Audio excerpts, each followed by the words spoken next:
Hey everyone, Telander here, and welcome to a brand new episode of the Ostium Sagas. Did you know you can get access to a bunch more unreleased Ostium Sagas content? It's easy, just become a supporting patron at the $5 level and above on the Ostium Network Patreon at patreon.com/ostiumpodcast. On our Patreon, you'll get access to many new episodes of the Ostium Sagas you haven't heard before, as well as a bunch of other bonus content. Once again, that's patreon.com/ostiumpodcast. Now, I'd just like to thank some of our new patrons for supporting the Ostium Network. Thank you to Rob, Jedia Care, Bobby, Maggie, and Liloberry for supporting us. We really appreciate it. Okay, let's get this Ostium Sagas episode started, shall we?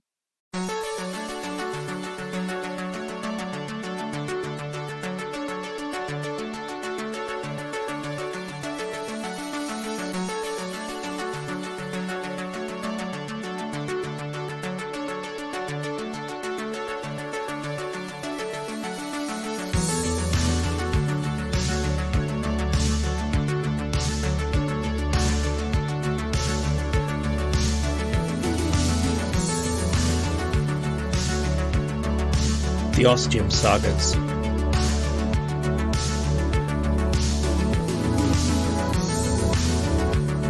'44, Saga 3, 66 MYA, Part 8, the final part.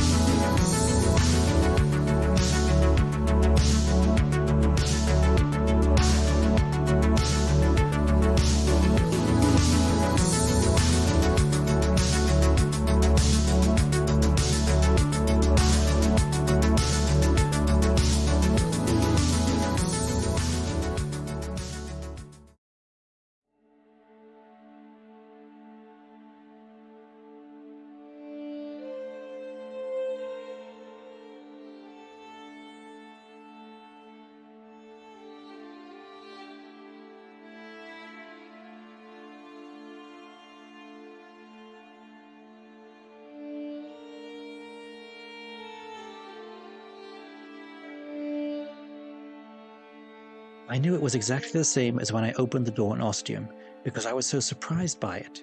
We were told there would most likely be blackness on the other side of the door, but not to worry, just to go through. But blackness wasn't what I'd seen, but the weird, shiny, oily effect. And now that I know this, that something has gone clearly wrong with all this, I'm wondering for the first time if the people in charge of the Ostium network knew this was going to happen to me in some way, but still had no problems or qualms sending me through the door and sending me to my certain death. I know, I'm piling on worry upon worry here, but in case you haven't noticed, things are looking pretty bleak right now. My only outlet is in writing in this journal, and until now, I should be asking myself why have I bothered writing any of this down, given the situation I now find myself in, and how it is very clear there is no way I'm coming out of this alive. And the question remains, more, how can I avoid a very painful death as opposed to a quick and easy one? But all that has changed now in finding this oddity at the bottom of the cave. I have not given the size of this ostium yet, and that's because there is no possible way I am able to fit into it and potentially give myself an easy exit from this world. As to where it goes, who truly knows? But the one thing that is certain is that it is somewhere other than this Armageddon, where the world is coming to a very definite and fiery end. What will fit quite easily into the ostium?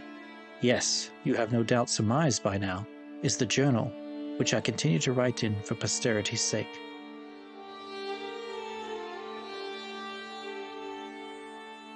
I said I had come to a decision involving myself in certain matters. That is, when I am ready, I will drop this journal into the ostium, hoping it will end up in someone's hands who may benefit from the story I am sharing within these pages. In that way, it makes all this sad and very unexpected end to my life that began with so much hope and promise when I just stepped through that ostium door, hoping to venture into ancient Egypt, will not all have been in vain. My story will live on in some way, even if I will not. So what is there left to do to make me feel complete?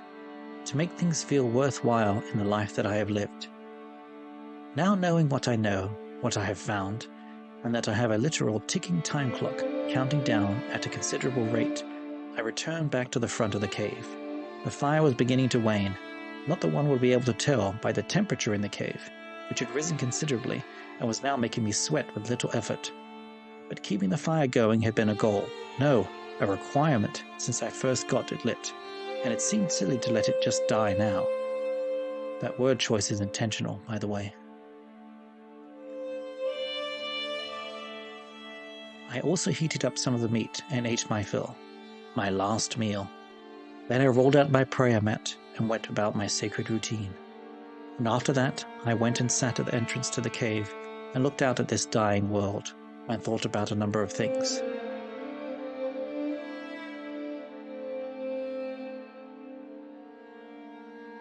The water had already begun to recede, making its way back to the former lake bed, although who knew how long it would remain in that state. There were likely more earthquakes to come, more planet-wide upheavals in store. I thought of the massive amount of information and knowledge I had accrued to prepare for my journey that was now all but useless in this primordial world that seemed more like a different planet. That naturally led to the terrible fate that had befallen me, and as I went through each step, each moment, from being told what could be done at the Ostium Network, choosing where I wanted to go, and all the meetings and preparations thereafter, was this all unavoidable in some way? Was my fate truly set with no possible change?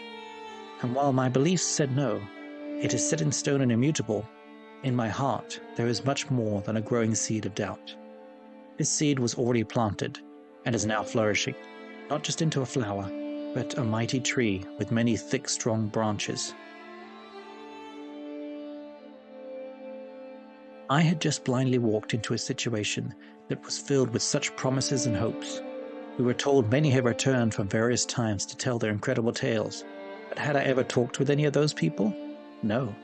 Just assumed that everything had gone fine and everyone had returned safe and sound, sans issues. Which leads me to the question of whether this was some terrible accident to have me stranded here that the Ostium Network could do nothing about, or did they know full well what was going on and what was to befall me? Again, I must follow my heart, which says they knew exactly what they were doing. To end up here, on this historic day, feels like too much of a random coincidence. They wanted this to happen. They wanted me here. And therefore they wanted me to die. Or just simply did not care. But why? What was their goal? What do they get out of it? They can't exactly watch me do anything here. It's not like there's a hidden camera somewhere. So perhaps it's simply being able to confirm that it is in fact possible to send someone through a door 66 million years in the past. And then I think about that small ostium at the bottom of the cave. Too small for me to pass through, but not too small for my journal, which they know I have. Do they know what would happen to me? That I would find the cave? That I would find the ostium at the end of it? I feel that is crossing into the realms of wild speculation, and I will just stop there. So what else is left? Sadly, I feel nothing. We have reached the end of my story, as I feel I have completed what I set out to tell. And as I sit here at the bottom of the cave once again, under the torchlight, I can feel the heat beginning to reach even here, which must mean it is pretty unbearable at the cave entrance. So I feel it is time now to send this journal on its final journey. And as to whose hands it will end up in, I like to hope it will be someone who can benefit, who can make my words worthwhile. I'm not sure yet how I will end it all. I will make my last prayer, and then either wait for the heat to smother me, or perhaps I will take a dip at the receding lake and not come up for air. Or maybe I'll go looking for a dinosaur to keep me company in my last moments of life. I do not know, and it will be a mystery that shall remain unsolved within these pages. While I am by no means happy with this doomed end, I will say I got a chance to see a time and place no one ever has. So I suppose there's that.